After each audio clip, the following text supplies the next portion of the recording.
자, 다음 문제 보겠습니다. 다음 자료에 대한 분석으로 옳은 것은 자, 국민에게 발생하는 사회적 위험을 보험의 방식으로 대처함으로써 국민의 안전한 생활에 필요한 건강과 소득을 보장하는 제도가 여러분 보죠? 사회보험입니다. 사회보험. 사회보험이고 생활유지 능력이 없거나 생활이 어려운 국민의 최저생활 보장해주는 거. 이건 뭐예요? 어려운 사람 도와주는 공공부조가 되겠죠? 자, 상담, 재활, 돌봄, 정보 제공, 뭐 이렇게 시설 이용 이런 거 돈으로 주는 것이 아니라 여러 가지 필요한 서비스를 지원해 주는 것이다. 이거는 이제 사회 서비스가 되겠습니다. 자, 이렇게 가나다 제도의 지역별 수혜자 비율 나와 있는데 가의 수혜자 비율은 이렇게 A에 블랭크가 있고요. 다의 수혜자 비율은 전체가 블랭크가 있습니다. 근데 여기 보면 나는 블랭크가 없죠. 그럼 나를 가지고 모집단 크기를 좀 판단해라. 이런 문제가 되겠습니다. 가중평균 맨날 이제 자주 말씀드리는 가중평균을 활용한 문제인데요.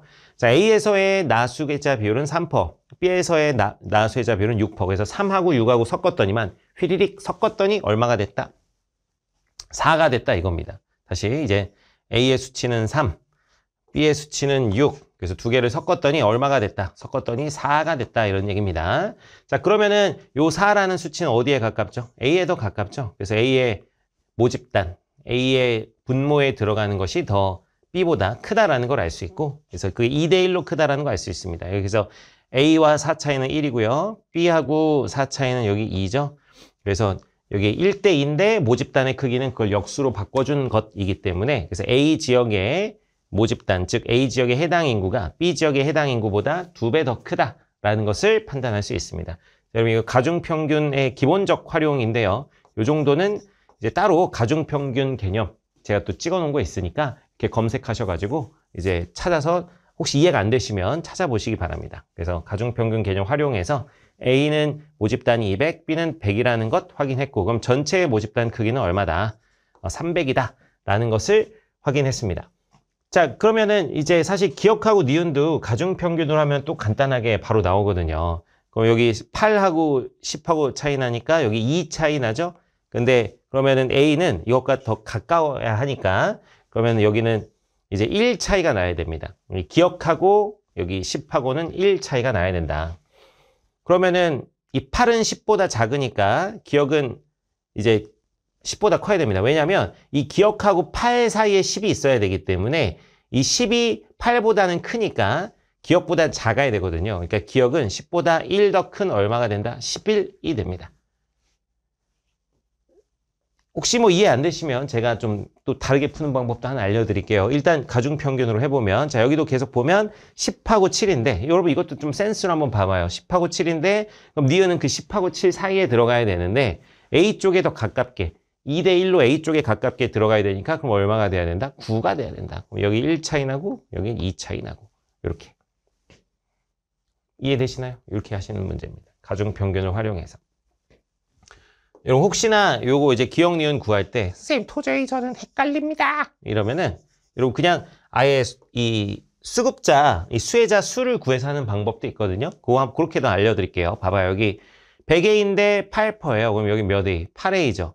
300A에 10%야. 그럼 몇 A야? 30A야.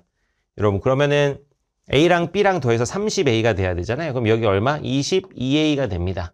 그런데 여기 200A 중에서 22A니까 요거를 비율, 퍼센트로 환산하면 몇 퍼센트가 된다. 그래서 11%가 된다. 그래서 기억은 11이다. 이렇게 하는 방법도 있습니다. 똑같이 해볼게요. 자, 200에 10이면 요거 10A, 10A가 아니죠. 죄송합니다. 20A가 되고 10A에 7이면 요건 7A가 되죠. 7A. 그러면은 총 이거는 전체는 27A가 되는데 그럼 300A 중에서 27A니까 역시 이거 비율로 환산해 보면 300분의 27 곱하기 100 해주면 이제 이거 몇 %로 나온다? 9%로 나온다. 이렇게 하실 수도 있다.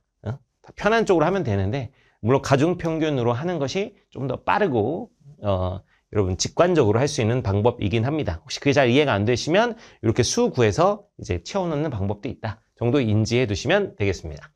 자, 1번 봅니다. 자, 기억은 11. 자, 기억 11 맞죠? 기억은 11 맞습니다. 하지만 니은이 8이 아니라 얼마가 된다? 9가 된다. 자, 2번 가와 나 중 선별적 복지의 성격이 강한 제도. 선별적 복지의 성격이 강한 건 공공구조. 나가 되겠죠. 의 수혜자 수는 자, 비율이 아니라 뭘 물어봤다? 수를 물어봤다. 자, 그러면은 이제 나의 수니까 200A 중에서 3%니까 A 지역은 6A가 되고요. 자, B 지역은 100A 중에 6%니까 6A입니다. 그래서 A 지역과 B 지역은 같습니다. 이렇게 볼 수 있겠죠. 자, 3번. 각국에서 우리나라 사회 서비스에 해당하는 제도의 수혜자 수. 사회 서비스는 다입니다. 다에 해당하는 수혜자 수는 자, A 지역은 아까 200A 중에서 10%, 20A가 되고요. 자, B 지역은 100A 중에 7%, 그러면 몇 A다? 7A다. 그래서 A 지역이 B 지역의 3배가 아니죠. 자, B 지역이 3배 하면 얼마입니까? 21A가 됩니다. 그래서 X가 되겠고요. 4번. 금전적 지원을 원칙으로 하며 사전 예방적 성격이 강한 제도. 사전 예방적 성격이 강한 건 사회보험 가입니다. 그래서 가의 수혜자 수는 A 지역이 자, A 지역 아까 했죠? A 지역의 수혜자 수 22A입니다. 22A. 그 다음 B 지역의 2배보다 많다. 자, B 지역은 자 100A인데 8A죠. 그럼 B 지역 8A인데 그럼 2배 해주면 얼마입니까? 16A입니다. 그래서 22A가 16A보다 많다. 요게 정답이 되겠네요. 자, 5번. 각국 전체에서 상호부조의 원리가 적용되는 제도의 수혜자 수는 상호부조의 원리는 사회보험이죠. 그래서 가와 관련된 것이고 이 수는 소득 재분배효과가 가장 큰 제도는 공공부조죠. 나의 2배보다 적다 이러는데 자, 각국 전체에서입니다. 그럼 가의 수혜자 수는 얼마다? 30A가 됩니다. 30A. 그 다음 나 같은 경우는 이제 4%니까 300에 4% 해주면 얼마예요? 12A죠. 12A. 12A인데 2배 해주면 24A입니다. 자, 근데 어떻게 돼요? 이 30A가 더 크죠? 전자가 더 크죠? 그래서 적다라고 얘기할 수가 없고 더 많다라고 해야죠. 요거는 근데 어차피 같은 기준, 이 전체 300A를 기준으로 해서 가는 10%, 나는 4% 이렇게 나와 있기 때문에 이 비율 가지고 판단하셔도 무방합니다. 자, 그래서 같은 답을 정리해보면 정답은 4번 되겠습니다.